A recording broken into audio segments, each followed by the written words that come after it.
My name is Jim, and I'm powerless over alcohol. He reminded me that there were two watches up here.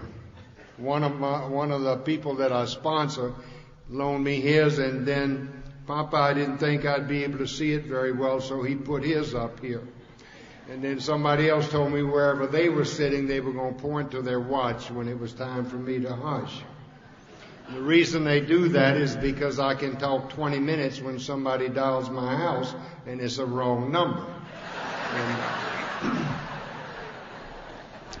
I'm very grateful to be here this evening. It really is it's a magnificent honor. I don't say that because it just really is magnificent. I want you to know that I'm going to try to do a good job about an AA talk, and I'll tell you why.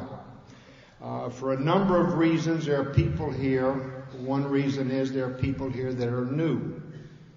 And this may be the first convention or the first big roundup or the first big gathering ever. And I certainly would hope they would go away and want to come back. And then there's a goodly number of people that have paid a lot of money to come here. So you don't want to pay money and show up and we have somebody standing up here that doesn't know what they're talking about. And just so it might do them good. And I hope that I do the very best I can possibly do, so that when I lie down tonight with my own soul, I'm happy inside with what happened. Popeye's right. I have no idea what is going to come out. I'm not one that makes a talk anymore before I get here. Some things will come out that people have heard before. Some things may come out that I haven't heard before. That's the truth. I don't know where that came from. I want to thank Maurice and the committee just a whole lot for calling and asking me to be here.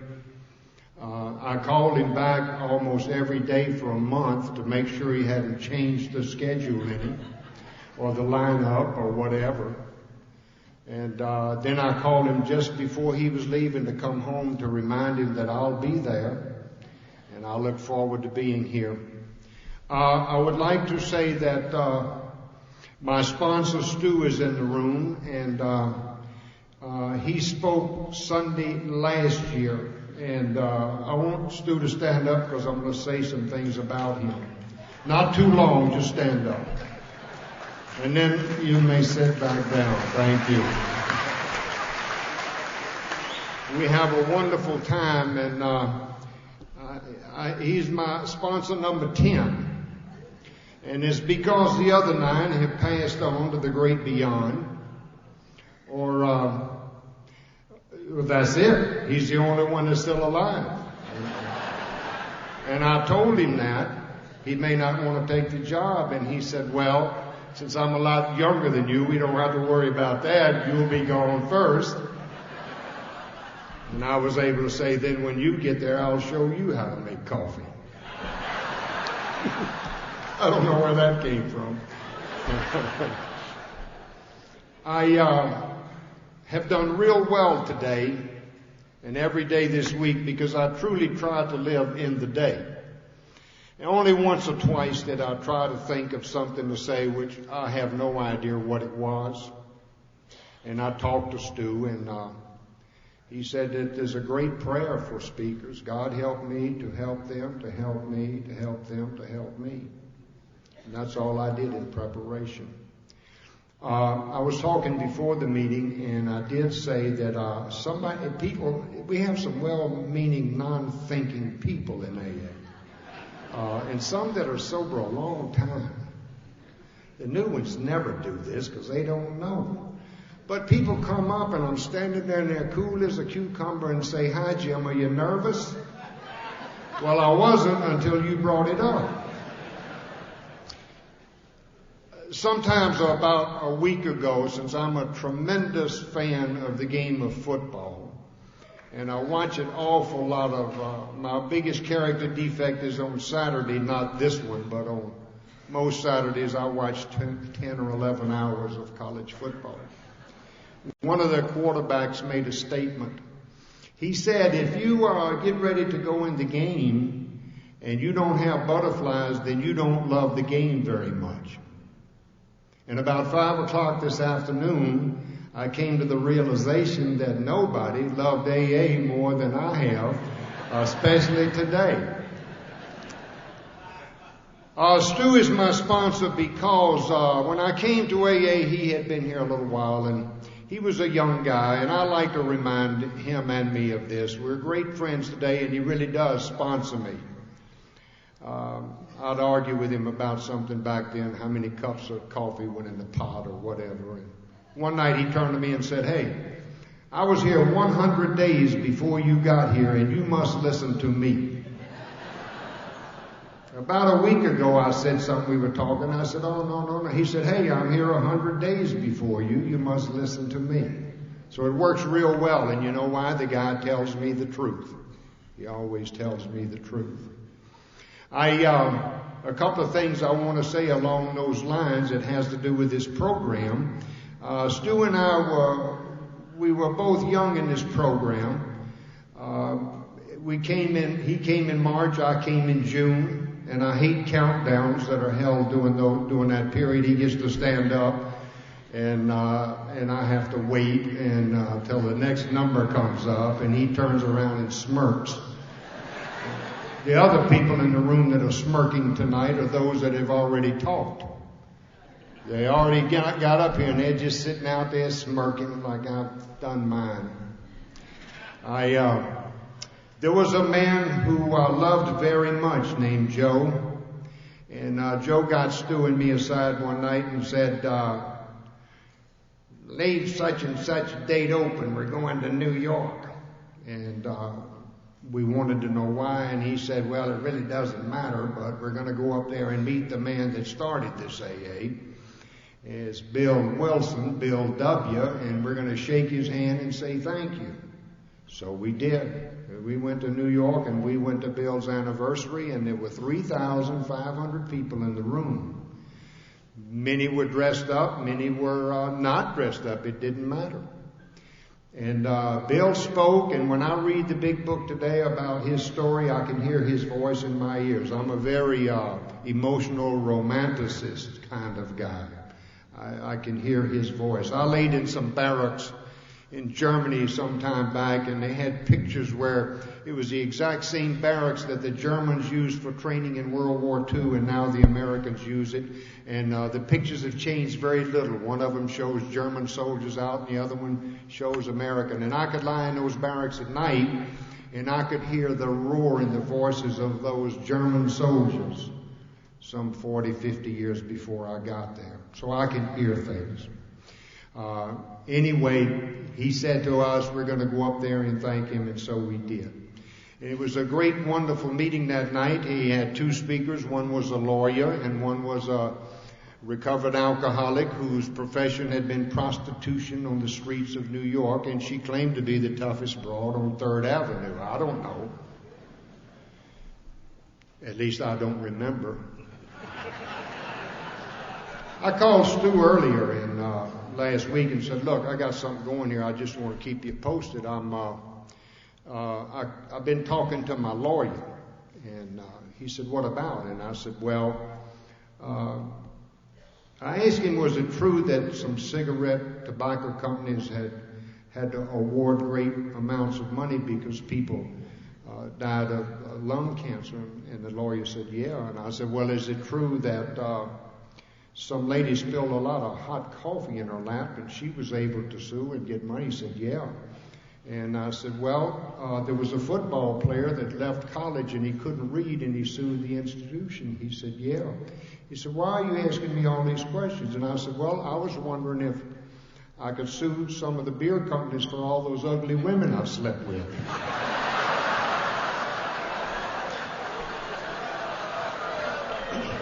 And Stu told me, "No, we can't do that. We clean up our lives. I don't want to hear any more about it." And I said, "Yeah," but he said, "Hey, 100 days. I hung up the phone. 30 minutes later, he called back and said, "Why don't you look into it? Maybe we both benefit." We met Bill in New York. That was great. That was wonderful. Then the man Joe that took us, who was really some kind of hard-nosed guy, took us down to the Bowery, and we looked off down that way, and he said, stand here for a minute and see if you see somebody fall over. We did. And he said, there's a guy that just died right in front of us. Stand here and keep looking. A little while later, another man fell over. He said, there's another guy that died. So you see, you can either stay sober and go to nice places where they have banquets, or you can drink and you can come down here and fall over and die. It's up to you guys. I appreciate that man very much. We had a great time there, and I learned some great lessons, and one of them was we were crossing the street one day, and Joe was very small in stature, but he was like very tough.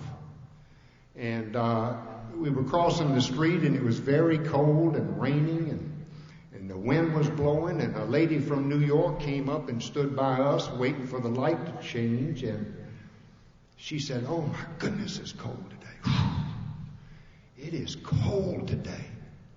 And he said, and I won't repeat exactly what he said, but he said, you got that right, you dumb SOB.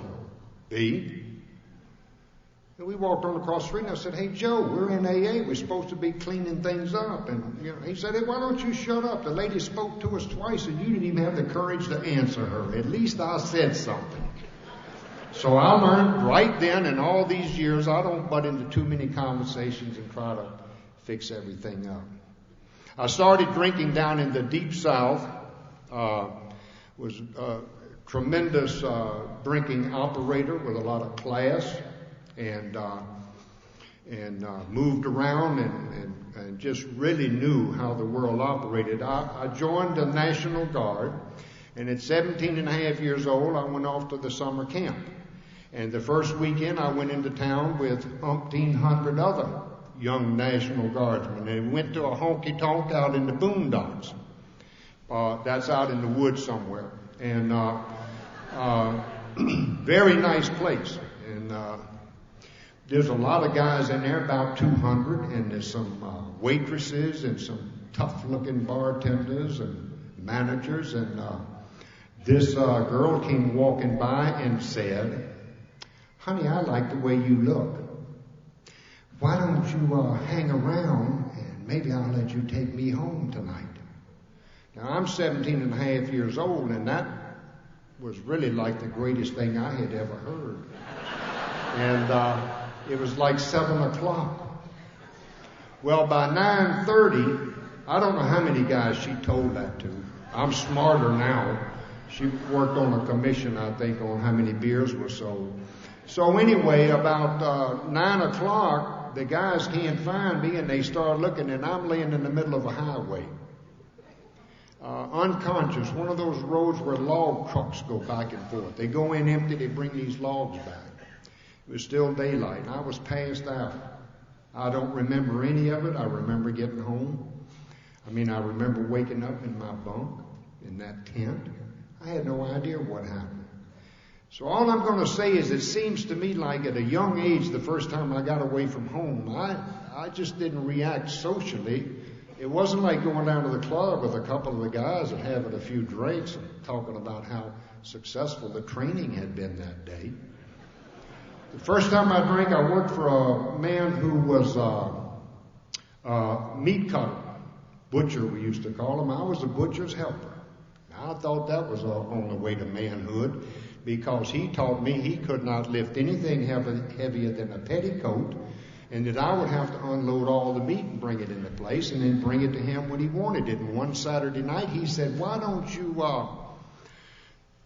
get a six-pack and put it back there in the cooler, and when we close up, we'll have a beer. I said, that's a good idea. I need a drink. I already told you I'd never had a drink in my life, but I said to him, that's a good idea. I need a drink. I had a couple of beers and felt real good. One of the speakers said it the other night. I'll tell you what, it just was magnificent. I remember my nose got numb, my earlobes got numb. And I just wasn't afraid of anybody or anything. I just felt real good. The following Saturday, we did the same thing, and I had 2 or 3 beers. And in walking out of the store, I have some of those strange isms that affect some alcoholics. And walking out the store, I looked at this cashier. I said, what are you looking at? What are you looking at? Nobody's ever done that, I'm sure. And he said, I just was watching you walk out. I said, oh yeah, well watch this. And I pounded him one right in the eye. And oh man, he had to go home, and everybody got all excited. And that night I went over to his house to make amends, because I felt very badly about what I had done. And I never will forget that young man sitting there, and he just seemed so small and so innocent, and I felt awful. That didn't keep me from drinking. The next 14 years, I traveled about this country, and I drank, and I ended up in some strange places, and I had a very good break in life. I'm not a guy that can stand here and say, if I just had some breaks in life, it would have been better maybe. I had a lot of breaks. By the time I left to go off in the Army, I had 2 college degrees. I was a young lieutenant. I joined the paratroopers. I was given a very special job that only 2 or 3 people had in this country. I was locked in a room, and all I had to do was memorize everything that was humanly possible at that time about the island of Cuba. Hell, I can't even remember people's names. I went up to a guy this afternoon and said, hey, how you doing? My name's Jim. He said, I met you yesterday morning. But back then, I was very good. I was on call 24 hours a day. My job was to brief the commanding general if necessary. Get called out of bed, whatever, go in. And so I was sort of a special guy in the 82nd Airborne Division. I later trained and became an undercover agent. I traveled around undercover, carrying out a number of missions. I've been on a submarine and paddled ashore. I've gone across this country. Nobody knew who I was.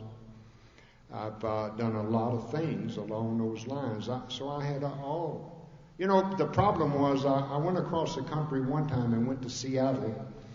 And my job was to penetrate this place and take pictures and first of all, to prove it could be done, and second of all, to come back and have evidence. And I was successful. The problem was when we got back and had this big debriefing scene in this place, I hadn't put any film in the camera.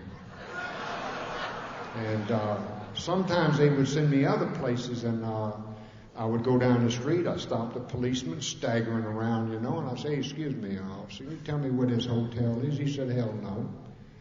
So, I was as mouthy as I was a drunk, and I said, what kind of a cop are you? You're going to be out here walking the beat forever. You don't know where the hotel is. He said, how would you like a billy stick right across the face? I said, I don't want that. He said, look, my friend, I can't tell you where the hotel is. The key says Pittsburgh, Pennsylvania, and we're standing here in Denver, Colorado. How the hell do I know? So what I'm saying is, if I stop to take a drink, there's no telling what might happen or where I might end up. I broke an awful lot of laws. I had a piece of paper in my pocket that if I was taken in by a police department or any law enforcement agency, if I couldn't get out of it, and sometimes I could, but if I couldn't, I had a phone number that I could turn over to them and they would call. And within 30 minutes, an automobile would pick me up behind that station and I would disappear into the night. And they couldn't do anything. I guess they had to tear the fingerprint cards up. I don't know. But anyway, those are the kinds of things somebody said about vomiting the other night, and my nickname was Barf. I said this one time at a place like this, and later on I was at another place, and a young woman came up and she said, I know you. And I said, you do? She said, yeah, I know. Don't tell me. I know who you are. Oh, yeah, you're Vomit, aren't you? I said, no, it's Barf. Now, I was in Southeast Asia for a period of time, and I was introduced as Barf. I'm shaking hands with everybody, hi, General, how you doing? Hey, Barf, good to see you again. So I asked this guy one day, I said, why do they call me that? Barf? I said, yeah, I don't know that word. 2 college degrees, huh? The world passes us by, and we think we know an awful lot. At least I thought I knew an awful lot. I didn't know what that bird word meant. So he explained it to me. I said, are they calling me vomit? He said, no, you vomit every time you drink, every night, everywhere. And then you go back and drink some more and vomit some more. I later learned that that was perhaps God's way of showing the human body that we no longer can take alcohol. We may die. And I've blacked out before and been taken off in ambulances and sewed up and so on, and always with the vomit on me. There was a drunk like me that was out drinking one night after he got off from work and enjoyed happy hour and so on, and his name probably could have been Barf. And he went in the bathroom and he barfed all over. He came out and he told his buddy, "Ooh, I'm going to be in trouble when I get home now." This was a relatively new suit, and my wife goes to pieces over this. He said, "What?" She said, "Well, she'll know I've been drinking." He said, "Oh, no. Take a $20 bill and put it up there. Stick it down in that pocket. And then when she starts getting on, you tell her, wait a minute. I was coming out of the bathroom, and another guy drinking was coming in, and he vomited all over me. And he said, I'm sorry, sir, here's $20, and he stuck it in my pocket and to help with the cleaning, and that's all that happened." She said, "Oh." So he took the coat off and was going upstairs, and she said, "Wait a minute, there's $40 here." He said, "Yeah, well, the same guy pooped in my pants." I did that too.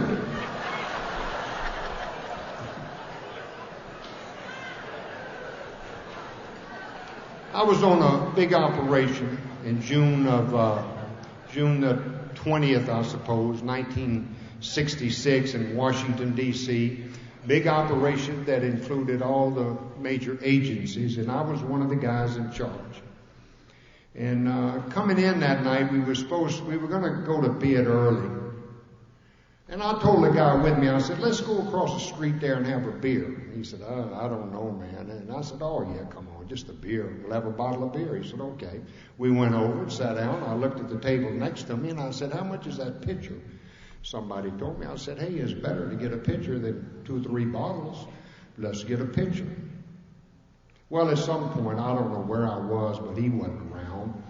And it was the next day, and I'm walking around somewhere downtown in places I had no business being. And I don't know what all happened. A lot of stuff happened. Police involved. Anyway, I went in this place, and for some reason, I had a silver dollar in my pocket that I never spent no matter what the hell happened. Given to me by my favorite aunt, her husband, when she was killed in an automobile accident when I was 12 years old. I reached in my pocket and I pulled that silver dollar out, and I said to the bartender, "How much you give me for this?" So "I'll give you a beer." I said, "Hey, everybody in town knows it's worth at least 3 beers. He said, "That's right. But for you right now, I'll give you a beer." Now, there's a side of me that I really never talk about too much. I went across that bar, and he got his baseball bat, and we went round and round, and I decided I better run because he had the bat in one hand and the cops on the phone in the other hand, and I ran. And I fell down, running down the street, and fell down. And I don't know how to explain it, and I've never said it too often, but it flashed through my eyes. You know, you come from a very large family. From a family that does have some class, some of them. You have 3 children. You have all this. And you are laying here on the street with torn knees in a suit. And you're drunk and you don't have any money. You're in terrible shape. I need help. So they picked me up and took me to Walter Reed Army General, put me in a wheelchair, and left me there for about 24 hours. Every time I went to the bathroom, somebody went and watched me, no matter what I had to do in the bathroom. And they did that for the next 8 days. And I was thrown out of the hospital on the 9th day. And a doctor said to me, "I don't know if you know anything about Alcoholics Anonymous, but I do. When I was a young intern, I saw the results of their fellowship, and they have an answer for you. If you could learn how to not drink, I believe that you have everything deep down inside of yourself to face the realities of life. All you have to do is learn how to not drink. And then he pointed at my stomach and said, why don't you give yourself a break? And that clicked. Why don't you give yourself a break? And actually, that's all I've done today. I've given myself a break by being here. Willing to stand up here with butterflies or whatever and do the best I can and be honest. You know why that's important is because a man came to my house and I saw him coming up the walk, and I reached up and hooked the screen door. I had a drunk's house, and he reached through the screen that was torn out and unhooked it. And he walked in and he sat down, and I said, well, he's going to give me the same old stuff they've always given me. If you loved your children, if you cared about yourself, if you had any self-respect, I was a very patriotic human being. And if I cared about anything, I wouldn't act this way. I damn near died trying to control my drinking because one psychiatrist told me, if you learn to drink like a man, you'll be okay. I almost killed myself because the psychiatrist said you could do that. He told me a very interesting story about what alcohol had done to him. A fellow named Larry Rood told me what alcohol had done to him. He was smart. He knew just who to deal with. I've never had to use it with anybody I've 12-stepped, but I've done other things. I don't think Larry did this with everybody, but he said, would you like to go to a meeting? I said, oh yeah, in about 2 weeks. I have a lot of stuff I have to take care of. I got to help with the kids, and they had all scattered. I didn't even know where any of them were when I came out of the hospital that day. He came the same night, the same afternoon. He said, oh, I understand, but you see, there's one thing I forgot to explain to you. You have a problem, you say, with drinking. You called AA, and they notified me, and I came. And we talked. And the rule is we have to go to a meeting that night. I said, oh, okay. So I went. And I was moved tremendously. I was a low-ranking officer in the Army. And I got there, and Larry said he knew about my background. He said, hey, I want to tell you something. Come here. And I went over, and he said, the guy back there making coffee, he's an admiral in the Navy. And I said, whoa, this has got to be a good outfit. They got the admiral making coffee. That man came out, and I learned many years later from my wonderful sponsor, Bill Burke. Bill told me one night, he said, you can think all you want to and say all you want to about anything you think you've learned in this program, and you can explain the steps, and you can do them over and over, and you can do whatever. But I'll tell you why you're sober tonight. By the power of example. You are sober by the power of example because I've heard you say it too often. I said, I never said that before. He said, no, but you talk about that first meeting. And Larry hollered back there and said, Ken, we have a new man here.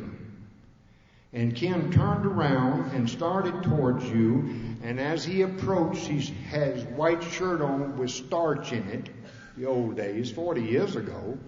And he ran the sleeves down and he buttoned them, and he got to you and they were finished being buttoned, and he put his hand out and he said, hi, I'm Ken, I'm an alcoholic. You have a problem with booze? I said, yes, I do. He said, you're in the right place. Excuse me, I'm making coffee this month and I have to go back in the kitchen. And he rolled the sleeves back up and went. And I thought that was a very gentlemanly-like, good manners-like move. Now, I wouldn't do that then and for many, many years. I don't want anybody in here tonight to get the idea that I have any kind of monopoly on quick growth or anything else. I wouldn't use the serenity prayer for 10 years. And I would tell you, I don't need that serenity prayer. Now, there's some weak guys around here and a lot of women, they need it, but I don't need it. I almost got killed a few years ago with my dear wife, Sue. And I didn't see a car coming, and we came out, and we really almost really got us. And just by inches, the car went off the road, and so on and so forth. And she said, you need to have your seatbelt on. I said, I'm a paratrooper. Why do I need a seatbelt? I was sober a good while. I came out of a meeting one night, and the man asked me, he said, how long are you sober? I said, 17 years, going on 18 years. He said, why don't you act like it? I went home and pouted and thought about it. I'll tell you the biggest one so far.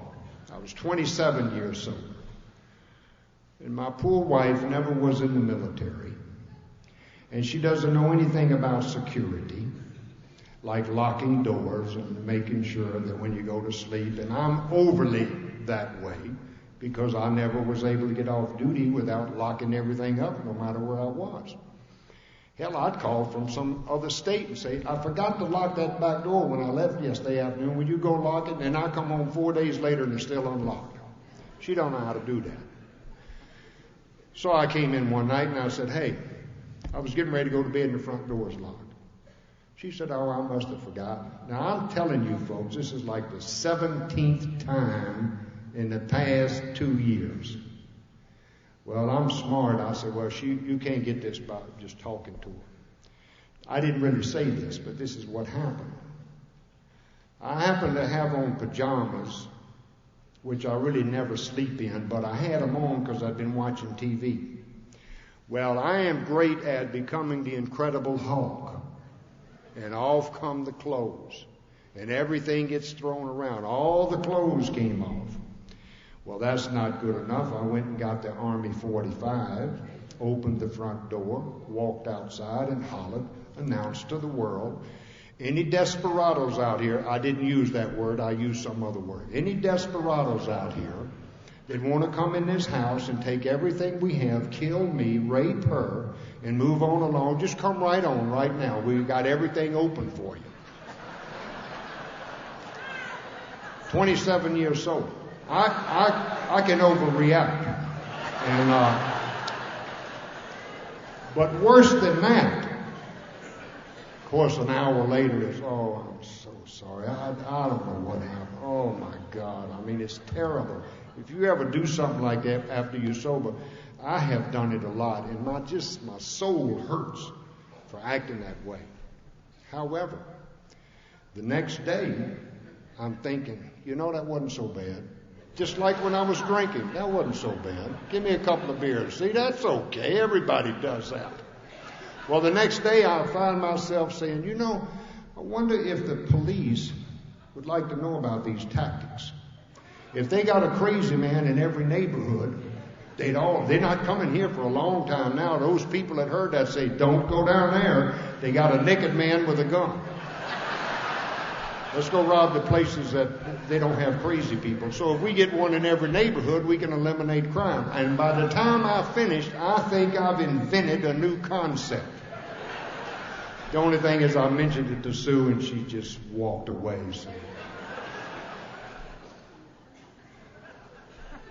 So everything hasn't been perfect, but I came to this great God-given program, and I tell you, I learned a lot of stuff, and a lot of stuff that was good.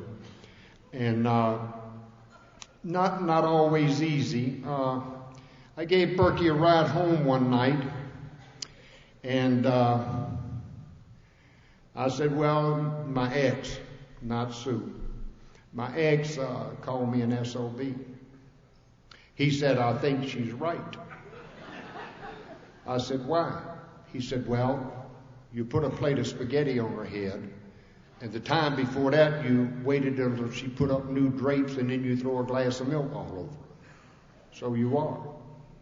And I said, well, if she thinks that and you think that, the biggest mistake so far in AA. If y'all think that, I might as well get drunk.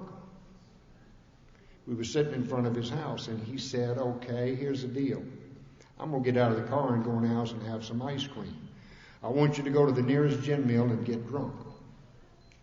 And tomorrow morning when you wake up, You can look up to the sky and say, hey, the world didn't go little Jimmy's way. And I got drunk at it.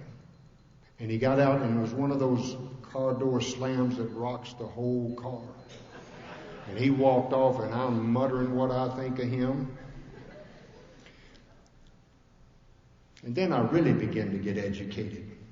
I went to a meeting one night. He belonged to a Skid Row group, St. Ignatius, and we went down there. He would go every so often, and he would take me. And the room was full of Skid Row alcoholics. And I learned some magnificent stuff down there. Magnificent. And one night they chaired a meeting. There were a lot of us that were sober would show up down there amongst those that were living on the streets. And one night he chaired a meeting, a discussion meeting. He called on everybody in the room except me. I mean, and some of these guys were living on Skid Row. And so at the end, that was okay. I could handle that. But he had to get up and say, tonight has been a real good AA meeting. I've called on everybody in the room that has something worthwhile to say.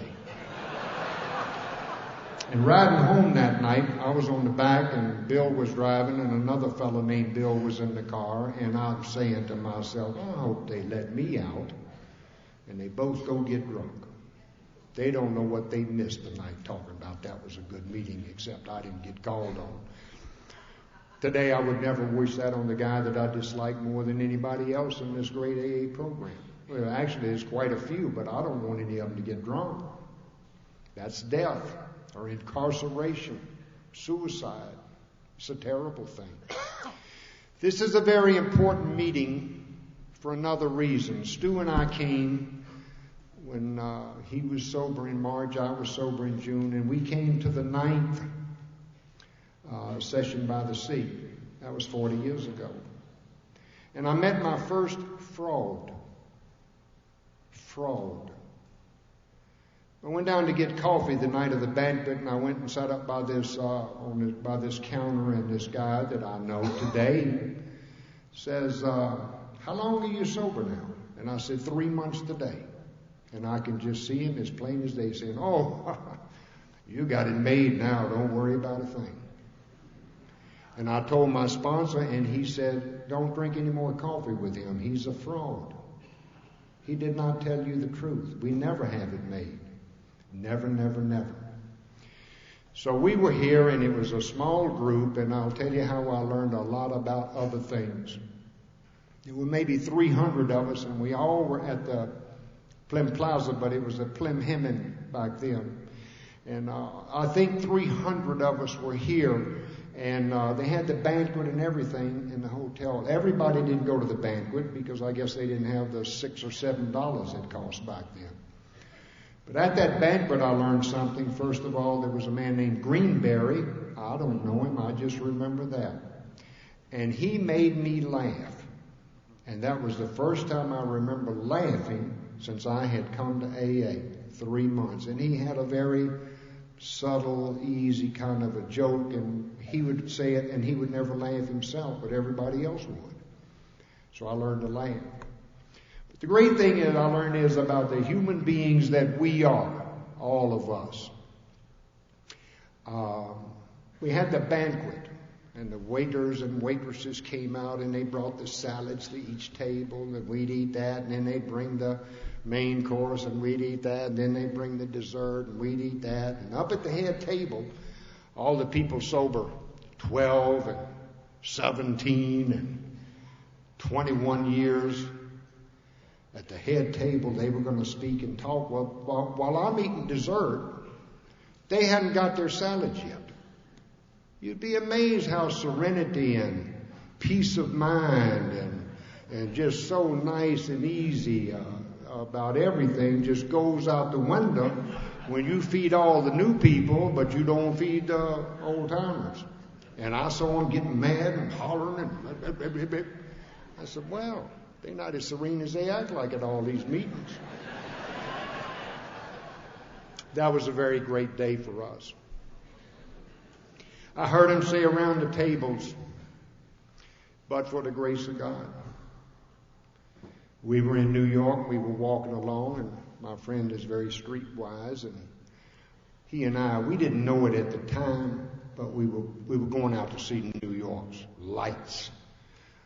But every now and then I'm looking in the bar to see if I can see the dancers or something on the bar, you know. He's doing the same thing the other way, and we caught each other and decided, hey man, we got to be careful while we're out here.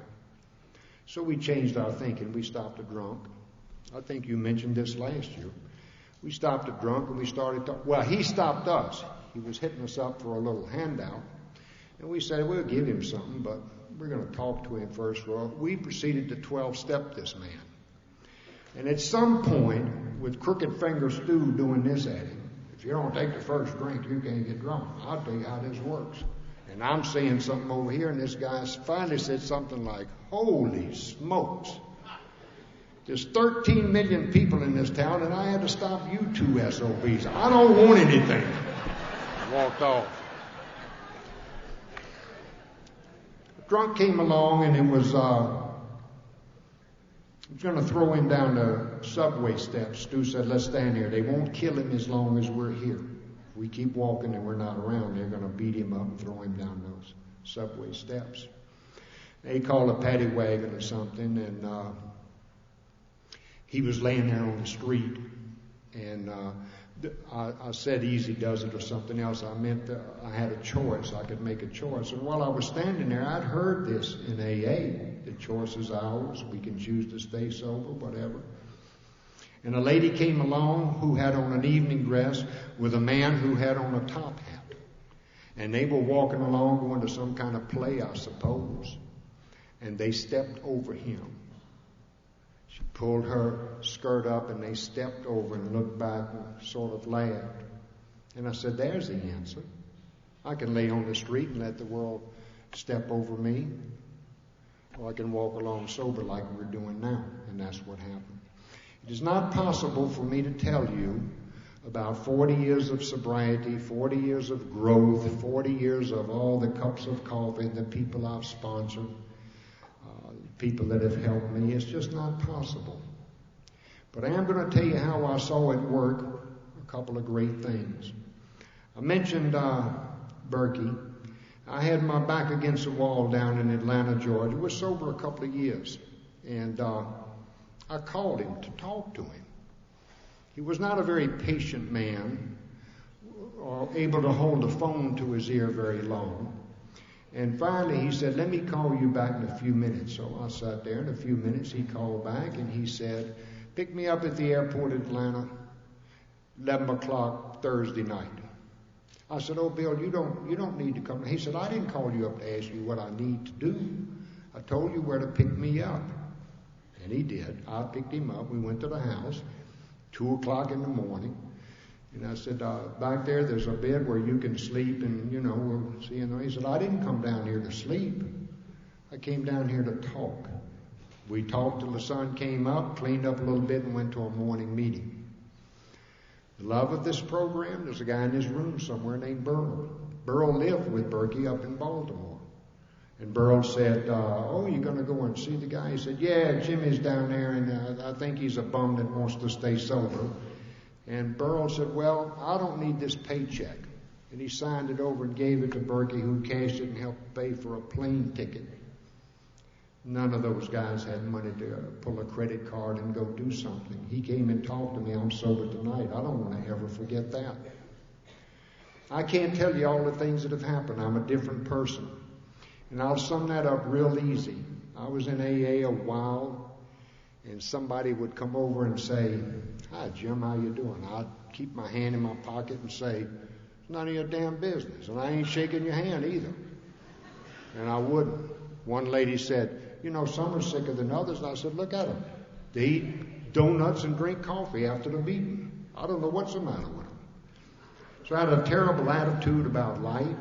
And I want to tell you today that I consider myself one of the nicest human beings anywhere, except at my own home group.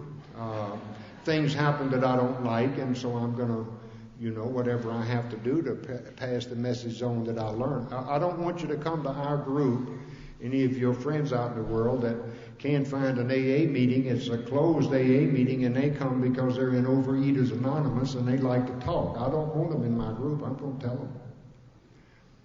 But other than those kind of things, I'm the nicest human being I know.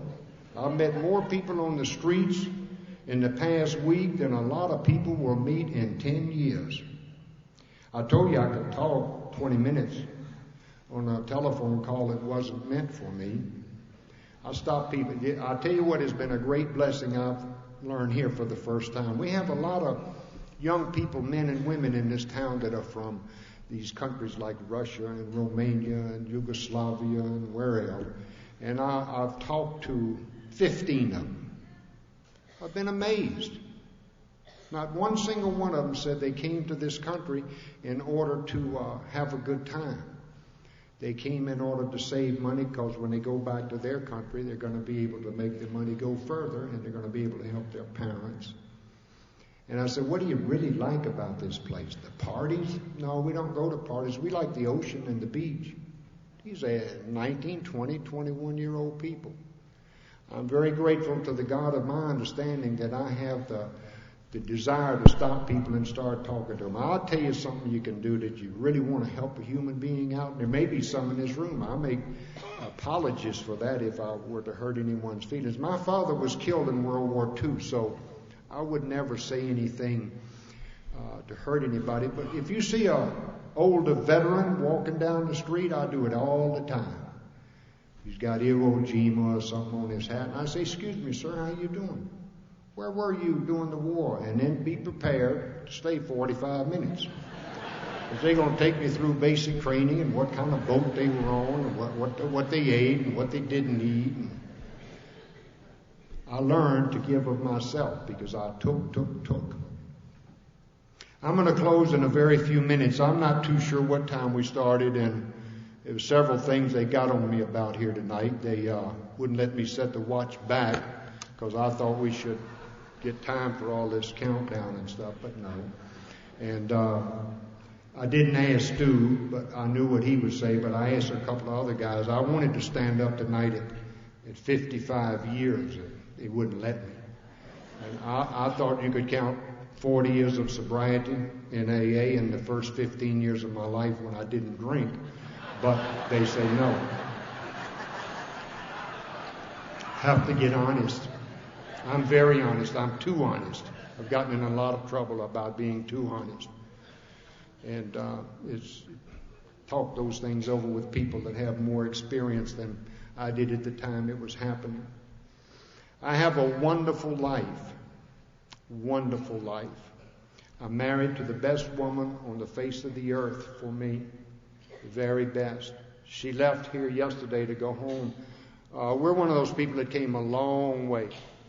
10 miles. They did save on gas. 10 miles. And she ran home to check the mail and so on. Was gone about 3 or 4 hours. And I'm telling you, I said, when is she coming back? I really miss her. She comes in the door and says, oh, I'm so glad to be back. Listened to the speaker the other night talk about Dick. And for those that weren't here, there was something like he got a Christmas present for his wife, and they didn't have much money, and they weren't supposed to get presents, and he came. He said, "I got something for you," and he went in the bathroom and came out with a red ribbon, you know where, and singing, "Here Comes Santa Claus."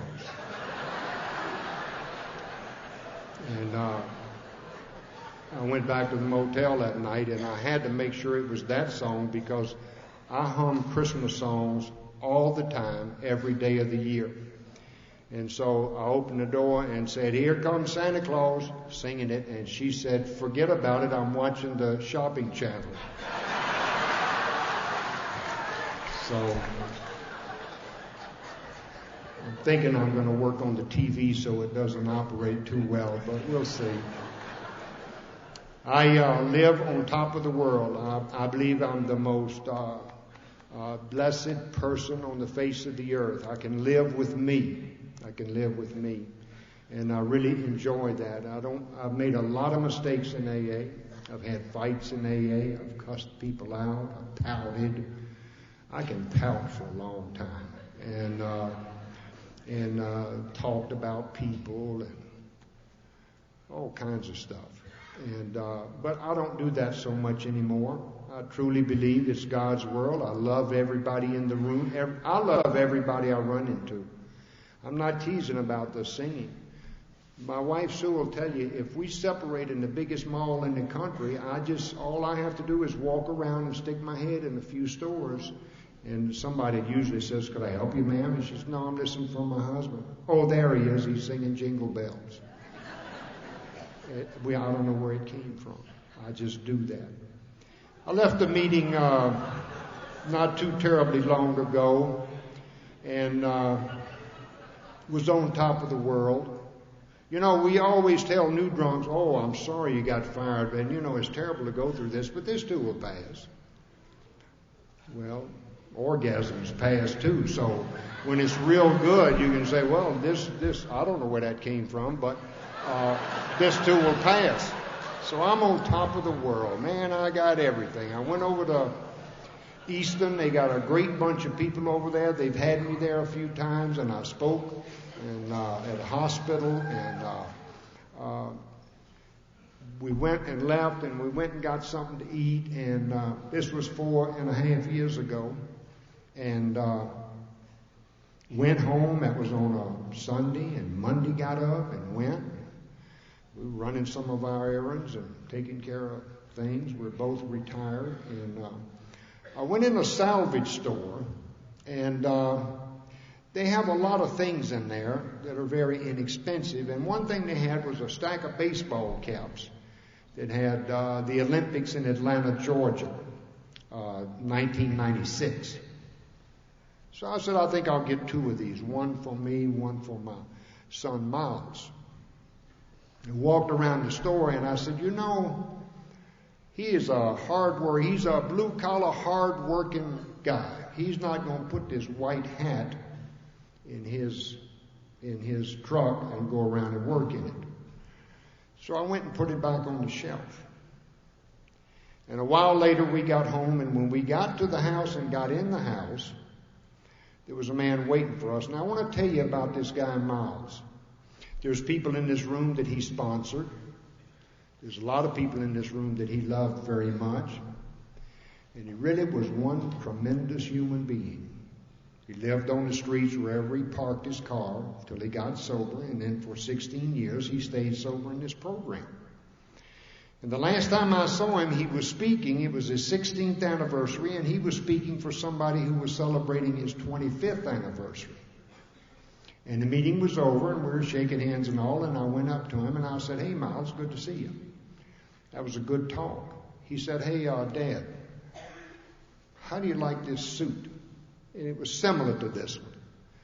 And I said, "It looks fine. It looks great."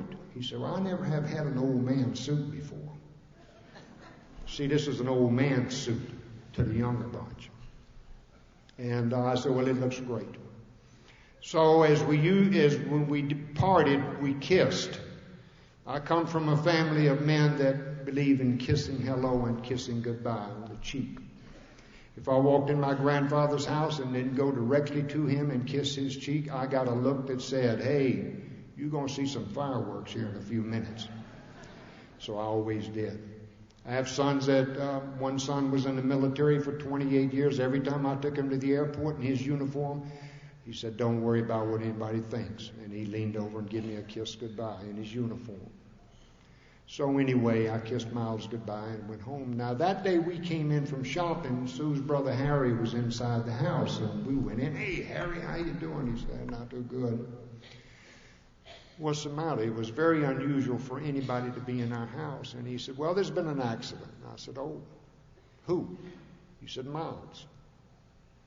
"Is he alive?" "No." And I remember saying, no, he just shook his head. And I remember saying, "Oh, no, this is going to be a tough one."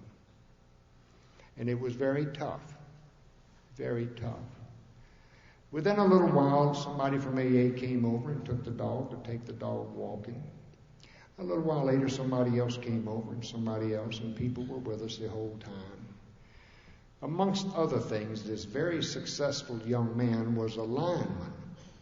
He owned businesses and other stuff. And he went up the line, went up to a pole, and one of the guys hollered, you need to get these gloves. He said, I don't need them. I'm only going to be there for a minute. The same as if I run to the grocery store and say, I don't need the seat belt. I'm only going to be gone for a minute. So he went up with the wrong gloves, and the wire kissed him on the neck, and he was gone in an instant. And I tell you, that hurt because we were great friends, father and son, great AA buddies. He would talk to me about anything. He would come and ask me on my advice about having been sober in AA. What should I do about this and that? And he would tell me stuff that I can't imagine a son talking to his dad and saying, this is what's got me off track. So we were very close AA, very close father-son. And every year he would call me and say, the schedule is out.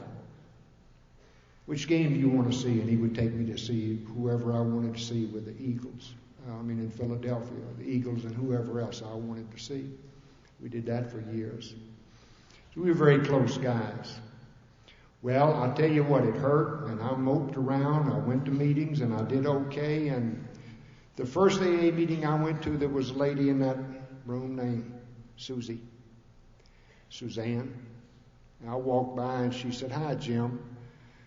I said, hey, how you doing? She said, well, I just want to tell you, I understand. I lost 2 sons the same night in an accident, so I understand.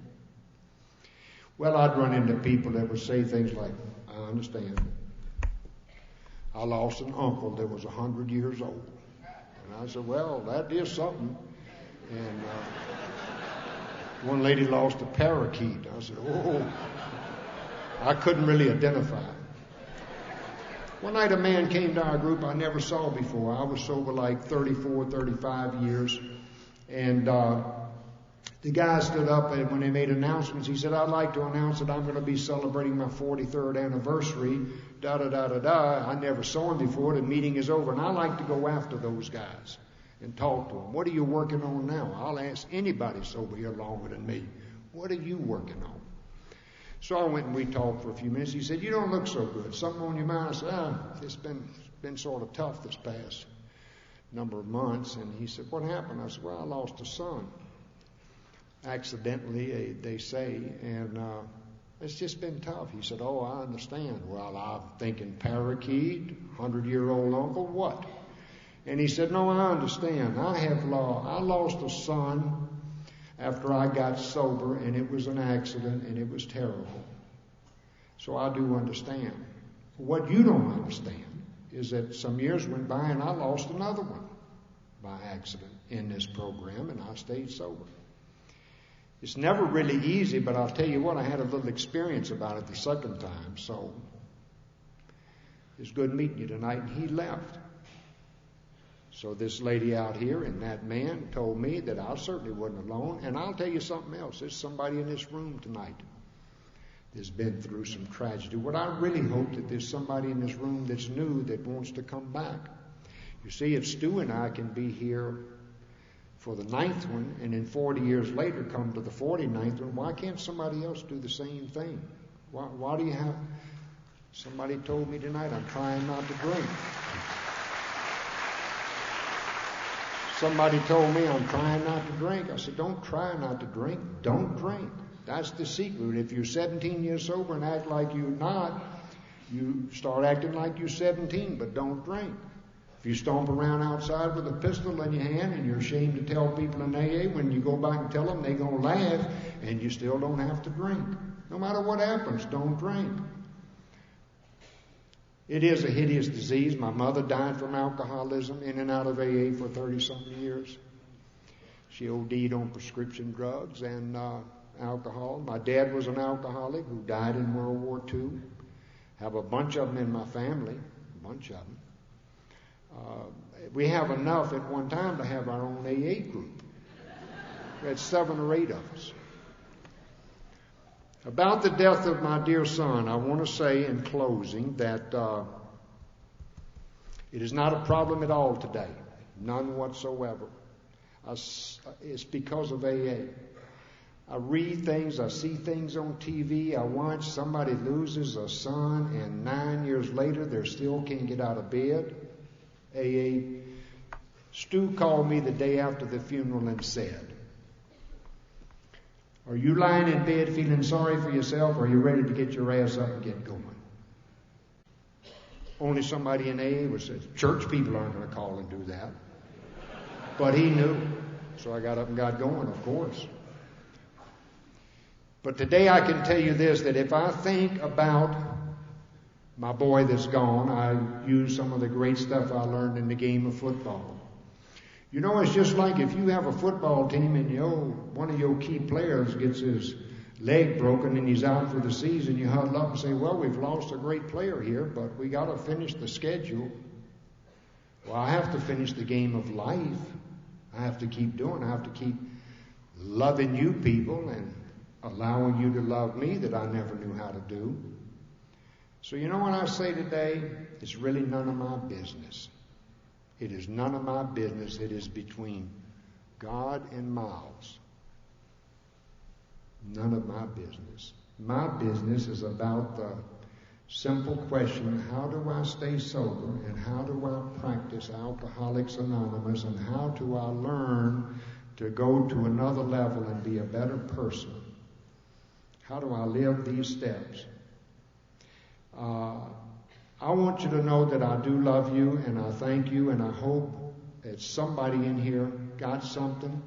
I'm not concerned, and I'll tell you why. I have spoken before. I spoke down in Tennessee, and I went to this town, and they had the meeting upstairs and over an apartment, over some buildings downstairs, and I went up there, and I spoke, and I was sober about a year, and the meeting is over, and a lady comes up to me, and she says, "Oh, my Lord, I have never heard an AA talk like that. Oh, thank you. Oh, what a godsend." And I'm thinking, they should have had me at the auditorium with a lot of people. Now, I didn't stop and think it could have been her first AA meeting. I got near the door, and as one of these country guys was whittling, this is down in Tennessee.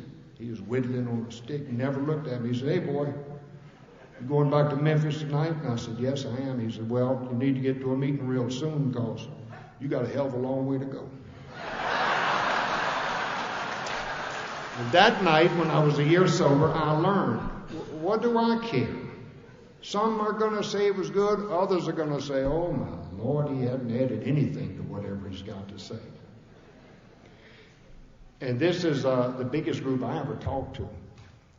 So this has gotten better for me because one night I was supposed to speak in Memphis, Tennessee, and a guy called me and said, "Look, we know you're speaking at the club tonight, but so-and-so is coming to town, and he's a lot better speaker.